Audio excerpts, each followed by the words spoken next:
Gracias por continuar con nosotros en este espacio Dinámica Económica, un programa de economía para todos. Ya el Congreso Nacional aprobó el presupuesto general de la Nación correspondiente al próximo año 2023. Un presupuesto bastante ambicioso, con una estimación de ingresos muy alta y una estimación de gastos también muy alta. Vamos a tener un presupuesto de gastos del gobierno por el orden de los 1.247.000 millones de pesos. Eso es así. 1.247.000 millones de pesos. O sea, 1 millón de millones sí, más 243.000 millones más. Exactamente.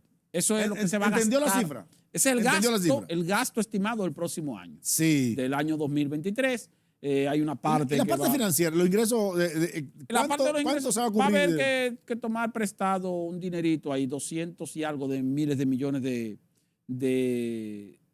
pesos prestados, 215.000 o 220.000 millones, porque la estimación de ingresos anda por 1.030.000 millones, algo así. 1.030.000. Sí, por ahí, la estimación de ingresos. Entonces, para cubrir déficit y vencimientos de deuda, el gobierno tendrá que tomar prestados 363.000 millones de pesos. Ahí es donde se hace el cuadro. Para cubrir el déficit estimado de un 3% más los vencimientos de deuda que se cubren con préstamos. No aumentan el endeudamiento, los vencimientos de deuda, porque tú lo que haces es que tomas prestado para pagar prestado, por lo tanto te queda neutro. Sí. Pero lo que para cubrir el déficit sí te aumenta el endeudamiento de una manera considerable. Fíjense que este año ha ocurrido lo mismo.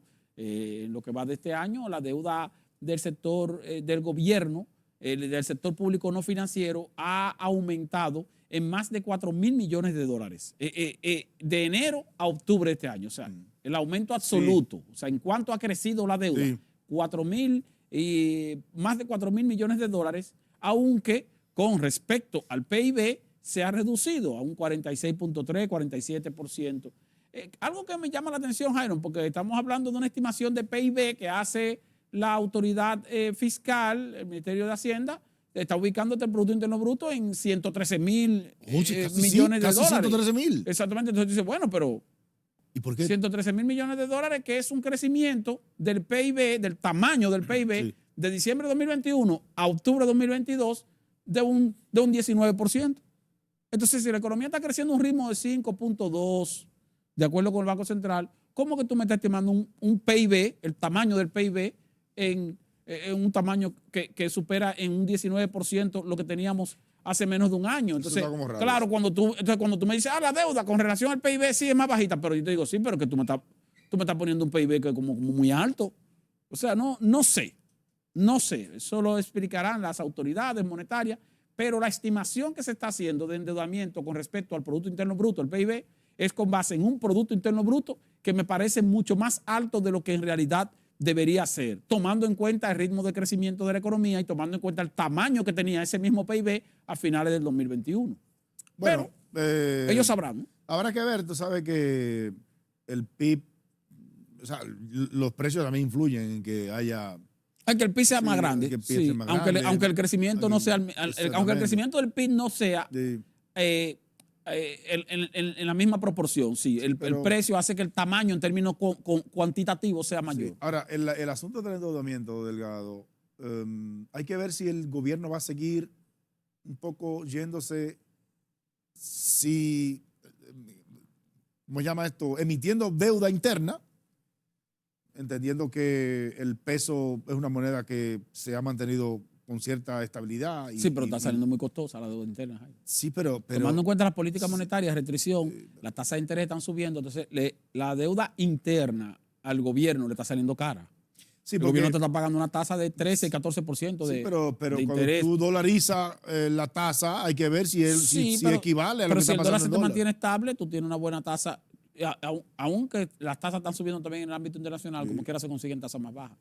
Es una proporción. El gobierno generalmente hace una proporción más o menos de 60-40 para endeudarse. Un 40% de deuda interna, más o menos, deuda local, 35-40, y el otro 60-65% de deuda externa, o sea, deuda en dólares.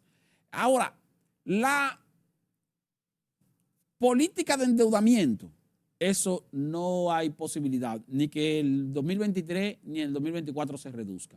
Va a seguir la carrera de endeudamiento donde, por ejemplo, nosotros publicamos en el periódico El Dinero esta semana un reportaje donde decimos que cada gobierno supera al antecesor en aumento del endeudamiento. Sí. Ha ocurrido desde Hipólito Mejía para acá. Digo desde Hipólito Mejía porque Leonel Fernández, como gobernó su primer periodo con un Congreso en contra, nunca le aprobaron deuda. Sí. Entonces la deuda no subió, sino que bajó un chin. Pero fue por un asunto político, ciertamente. Sí. Ahora, después de eso vino la crisis financiera del 2003 y eso hizo que el gobierno de Hipólito Mejía, 2000-2004, se endeudara mucho. La deuda prácticamente se duplicó. Luego entonces llegó Leonel Fernández y superó a Hipólito Mejía en endeudamiento. Luego llegó Danilo Medina y superó a Leonel Fernández en endeudamiento. Y ahora está Luis Abinader y está superando por mucho a Danilo Medina en endeudamiento. O sea, cuando digo por mucho es en términos proporcionales. Ahora, ¿qué va a pasar en el año 2023? Lo mismo. Y en el año 2024 también. ¿Por qué? Porque ya en el 2023 no hay posibilidad de una reforma fiscal. No hay posibilidad de reducir la evasión, sino que se va a quedar más o menos como está. Y es posible que la estimación de ingresos de impuestos internos y de aduana, si bajan, si hay menos inflación internacional, posiblemente entonces la estimación de ingresos también baje, porque hemos tenido un aumento de los ingresos de los organismos recaudadores relacionado con la inflación. A mayor precio, mayor ingreso con la misma tasa. Por ejemplo, el petróleo está en los 71, 72. Ahora mismo baja. Sí, ahora sí está bajando. Está bajando el petróleo. Y tú recuerdas la medida del presidente del gobierno de congelar los combustibles, que están congelados. Sí. Entre 85 y 115. Mientras se mantuviera el petróleo entre 85 y 115. Bien. En este momento. Pero los derivados no están bajando en el mercado internacional. No. Ni tampoco el gobierno tiene que bajar los precios ahora mismo. No. Porque tiene que compensar. Tiene que compensar el sacrificio fiscal que hizo, que fue de alrededor de 37.000, 38.000 millones de pesos. Tiene que compensar. Entonces eso hay que compensarlo. Y más en un escenario donde ha aumentado considerablemente, por ejemplo, el gasto de subsidio al sector eléctrico, que ha aumentado en más de 30.000 millones de pesos sobre lo estimado originalmente, lo cual es algo también muy serio. Entonces en el 2023, no. En el 2024 tampoco, porque entonces es un año de elecciones. Por lo tanto, el gobierno, todo lo que implique costo, todo lo que implique mayor gasto, todo lo que implique mayor necesidad de recursos, lo va a cubrir con endeudamiento, porque no tiene otra alternativa. No es que sea malo el presidente, no es que tenga la intención de que el país hipotecar el país, no, sino que no hay otra alternativa. La otra alternativa sería promover un aumento de los impuestos y no hay espacio para eso. Aquí se va a hablar de reforma fiscal posiblemente a finales del 2024. Posiblemente. Ya sea que Luis Abinader se reelija o que gane otra persona a la presidencia, como quiera. A finales del 2024 que aquí se va a hablar otra vez de ese tema de manera, vamos a decir, concreta. Mientras tanto, lo que se va a tratar así de manera somera, pero ya estamos en campaña electoral, Jaime. Y tratar de incrementar los ingresos, pero vía eficiencia. Vía eficiencia, lo cual es difícil. Es difícil. Sí, en este momento la coyuntura, los precios han beneficiado los ingresos del Estado, obviamente, porque de hecho tú has hecho un trabajo también que tiene que ver con que el incremento de los precios a nivel internacional ha compensado lo que el gobierno ha tenido que invertir o gastar. De hecho, fíjate que en el año 2022 el gobierno está estimando que sus ingresos van a superar en 66.000 millones de pesos lo que originalmente estimó en el presupuesto. O sea, 66.000 millones de pesos por encima de lo que originalmente estimó en el presupuesto del 2022. Y eso se debe a que la inflación también beneficia a la recaudación cuando tú tienes el mismo nivel de consumo. Ojo, tienes un producto que vale $100 con una tasa de un 18, entonces esa tasa de 18 es lo que va a recaudar el Estado.